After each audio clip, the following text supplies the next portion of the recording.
ആസ്പിറൻസിന് വേണ്ടിയാണ്. Almost like less than 2 months, almost like 50 days left for കാറ്റ് എന്നുള്ള ഒരു അവസ്ഥയിൽ നിൽക്കുമ്പോൾ ആസ്പിറൻസിന് കൊടുക്കാനുള്ള മെസ്സേജ് എന്താണ്? അത് വേണമെങ്കിൽ കുറച്ച് ഡീറ്റെയിൽഡ് ആവാം, മേ ബി അത് സ്ട്രാറ്റജീസ് ആവാം ഓരോ സെക്ഷനും ഉള്ളത്. പക്ഷെ ഒരുപാട് പേര് ഇപ്പോഴും പറയുന്നത് മോക്ക് എടുത്തിട്ട് സ്കോർ കൂടുന്നില്ല, അല്ലെങ്കിൽ VRCയിൽ എന്ത് ചെയ്യണമെന്ന് അറിയില്ല, കൂടുതലും തെറ്റിപ്പോകുന്നുണ്ട് VRCയിൽ ഇത് ആൻസർ ചെയ്യുന്ന സമയത്ത്.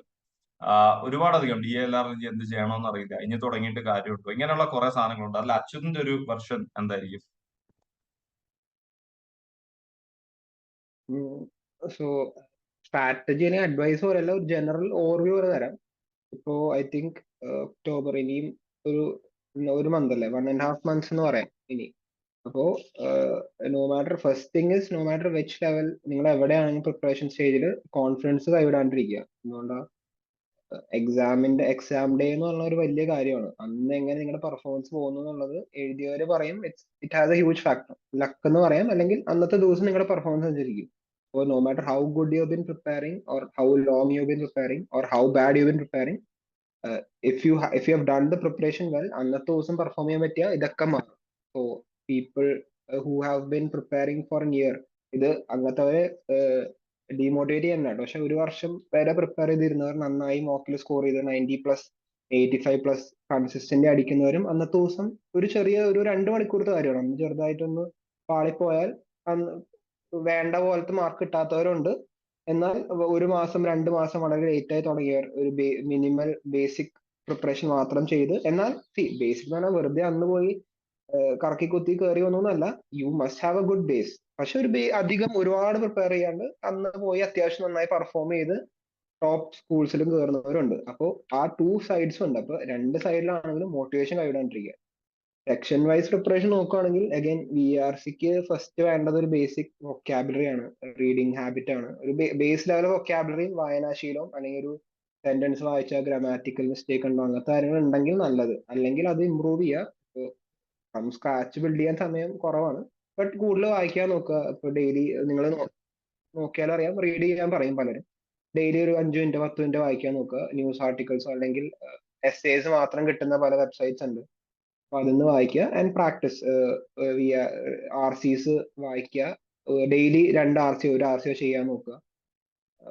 പിന്നെ അക്യുറസിയിൽ ഫോക്കസ് ചെയ്യുക. This across sections, not only for VRC. ഒരുപാട് അറ്റംപ്റ്റ് ചെയ്യണേക്കാളും വായിച്ച് 4 RC ആണ് സാധാരണ വരാറ്. അപ്പൊ അതില് 4 RCയും ചെയ്യൽ ബുദ്ധിമുട്ടാണ്. ഒരു 2 RC എങ്കിലും അറ്റംപ്റ്റ് ചെയ്യാൻ നോക്കുക.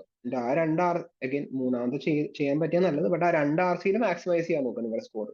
പക്ഷെ ഈ RCയില് അൺലൈക്ക് അതർ സെക്ഷൻസ് നമുക്ക് അത്ര ഒരു ആക്യുറസി കോൺഫിഡന്റോടുകൂടി ഞാൻ ഇത്ര ആക്യുറസിയിലെ കുത്തിയെന്ന് പറഞ്ഞിട്ട് ഇറങ്ങി വരാൻ പറ്റും? അല്ലെങ്കിൽ അവിടെ എന്താ ഒരു ഡിഫറൻസ് ഓഫ് സ്ട്രാറ്റജി അവിടെ യൂസ് ചെയ്യണമല്ലോ VRCയില്?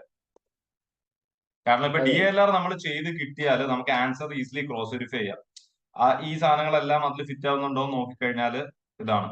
ക്വാണ്ടിറ്റേറ്റീവില് ആൻസേഴ്സ് തെറ്റിപ്പോകാനുള്ള ഒരുപാട് ചാൻസ് ഉണ്ട്. കാരണം നമ്മൾ മിസ്റ്റേക്ക് ആയിട്ട് ഒരു തെറ്റിയ വഴി ചെയ്യുന്ന ഉത്തരവും അതിനകത്ത് ഓപ്ഷൻസിൽ ഉണ്ടാവാനുള്ള ചാൻസ് ഉണ്ട് അറ്റ്ലീസ്റ്റ്. പക്ഷെ ചെയ്ത് കിട്ടിയ ഉത്തരവ് എന്ന് പറയാം. പക്ഷെ ഇംഗ്ലീഷ് എന്ന് പറയുമ്പോഴത്തേക്കും കുറെയൊക്കെ നമ്മളുടെ ഇതുവരെ നമ്മൾ സ്കൂളിൽ പഠിച്ച ഇംഗ്ലീഷ് വെച്ചിട്ടുള്ളതും നമ്മൾ സംസാരിക്കുമ്പോൾ ഇംഗ്ലീഷ് വെച്ചിട്ടുള്ളതും ഒക്കെ വെച്ചിട്ട് ഒരു അഡ്ജസ്റ്റ്മെന്റിലാണല്ലോ നമ്മൾ ഈ ആൻസർ ചെയ്യാറ്, എന്തൊക്കെ പറഞ്ഞാലും. സോ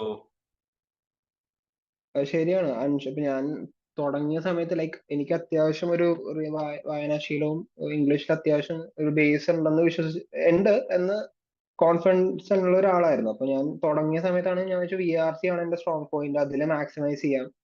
ബാക്കി രണ്ടും അഗൈൻ കുറച്ച് ബുദ്ധിമുട്ടാണ്, ബട്ട് ഇതിൽ മാക്സിമൈസ് ചെയ്യാന്നുള്ള മൈൻഡ് സെറ്റ് ആയിരുന്നു ആദ്യം. അപ്പൊ ആദ്യ സമയത്തൊക്കെ ഞാൻ VRC ഫുൾ അറ്റംപ്റ്റ് ചെയ്യും. പക്ഷെ അത് നെഗറ്റീവ് അടിച്ച് പലതും ഇത് ഉറപ്പാണെന്ന് കുത്തണ സമയത്ത് നമ്മൾ ഉറപ്പിച്ച സാധനങ്ങളും ടോട്ടലി വേറെ ഇതായിരിക്കും. അപ്പൊ അതിന്റെ എക്സ്പ്ലനേഷൻ കേൾക്കുമ്പോൾ നമ്മൾ ഇത് ഇങ്ങനെയും. അപ്പോൾ പറഞ്ഞത് ശരിയാണ്, അൺഷുവർ ആണ്, we can never be sure. But അത് ഓവർ പ്രാക്ടീസ് ഐ തിങ്ക് കുറെയൊക്കെ അത് മിനിമൈസ് ചെയ്യാം ആ അൺഷുവർട്ടി.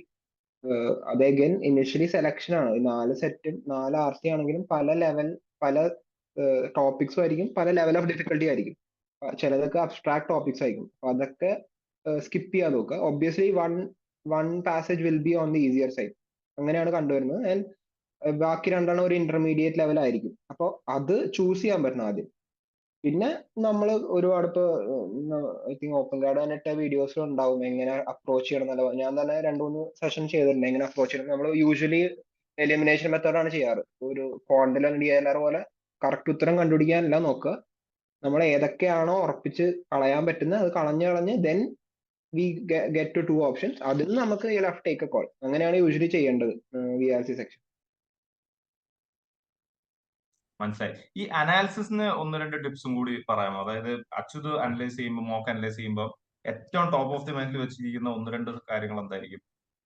അല്ലെങ്കിൽ അത് സജസ്റ്റ് ചെയ്യുമ്പോൾ ഒരാൾ ചോദിക്കുകയാണ് എങ്ങനെ അനലൈസ് ചെയ്യണം, അല്ലെ അനലൈസ് ചെയ്യാൻ എന്തെങ്കിലും ഒരു സ്ട്രാറ്റജീസ് പറഞ്ഞു തരാൻ പറഞ്ഞാൽ, അല്ലെ എങ്ങനെ അനലൈസ് ചെയ്യണമെന്ന് ചോദിച്ചാൽ അച്യുത് പറഞ്ഞു കൊടുക്കുന്നത് എന്തായിരിക്കും? അല്ല, ഒന്നെന്ന് പറഞ്ഞാൽ മോക്ക് എടുക്കുന്നതിനേക്കാൾ അത്രത്തോളം ഇമ്പോർട്ടന്റ് ആണ് അനലൈസിങ്. പലരും പറയും ഇത്ര മോക്ക് എടുത്തു എന്ന്. അപ്പൊ വെറുതെ കുറെ മോക്ക് എടുത്തിട്ട് കാര്യമില്ല. മോക്ക് എടുത്തു, ഇത്ര ക്വസ്റ്റ്യൻ ശരിയാക്കി, ഇത്ര മാർക്ക് കിട്ടി. ബട്ട് ലേണിംഗ് വേണോ എന്ന്.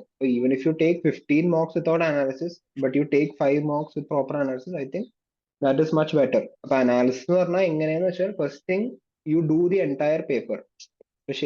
തെറ്റിയത് മാത്രമല്ല ശരിയാക്കിയതും ചെയ്യാൻ നോക്കുക. ബിക്കോസ് പലപ്പോഴും അത് കൂടുതലും ക്വാണ്ടിലും DLR-ലാണ് ഞാൻ പറയാറ്. പലപ്പോഴും നമ്മൾ ക്വസ്റ്റ്യൻ ചെയ്തെടുത്തിട്ടുണ്ടാവും, ബട്ട് ചിലപ്പോൾ നമ്മൾ ഒരുപാട് സമയം എടുത്താലും ചെയ്തേക്കണം. ചിലപ്പോൾ അത്രയും സമയം അതിന് ചെലവഴിക്കേണ്ട ആവശ്യം ഉണ്ടാവില്ല. There might be A very easy method.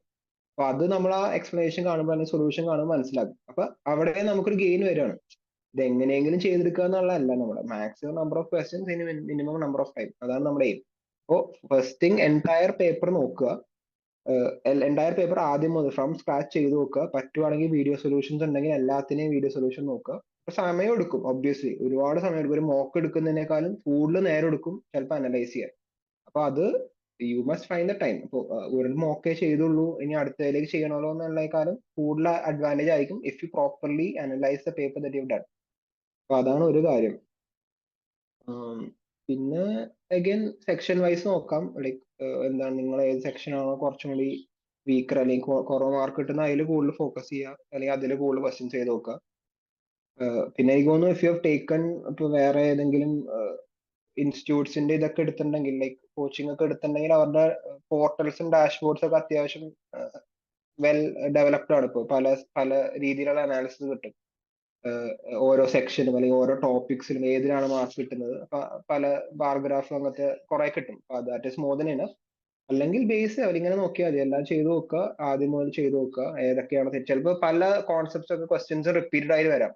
അപ്പൊ അത് തെറ്റിക്കാണ്ട് ഒരു തവണ ചെയ്ത് ഒരു സൊല്യൂഷൻ കണ്ടു, അത് പഠിച്ചു. അപ്പൊ അടുത്ത തവണ വരുമ്പോൾ യു കെൻ ഈസിലി അപ്ലൈ ചെയ്ത്. എന്തായാലും ഈ ഒരു ടിപ്സ് ഇത് ഞാൻ ഒരു വേണമെങ്കിൽ സെപ്പറേറ്റ് വീഡിയോ ആയിട്ട് വേണമെങ്കിൽ യൂട്യൂബിൽ ഇടാം. സോ ദാറ്റ് ആർക്കെങ്കിലും ഈ ഒരു എന്താണ് ഈ ഒരു സമയത്ത് ചെയ്യേണ്ടതെന്ന് ചോദിച്ചു കഴിഞ്ഞാൽ, അല്ലെങ്കിൽ അനാലിസിസ് എങ്ങനെ ചെയ്യണമെന്ന് അറിയാത്ത ആൾക്കാർക്ക്, അല്ലെങ്കിൽ എപ്പോഴും കൺഫ്യൂഷൻ ഉള്ള ആൾക്കാർക്ക് ഈ ഒരു വീഡിയോ ഉപകരിക്കുമെന്ന് വിചാരിക്കുന്നു.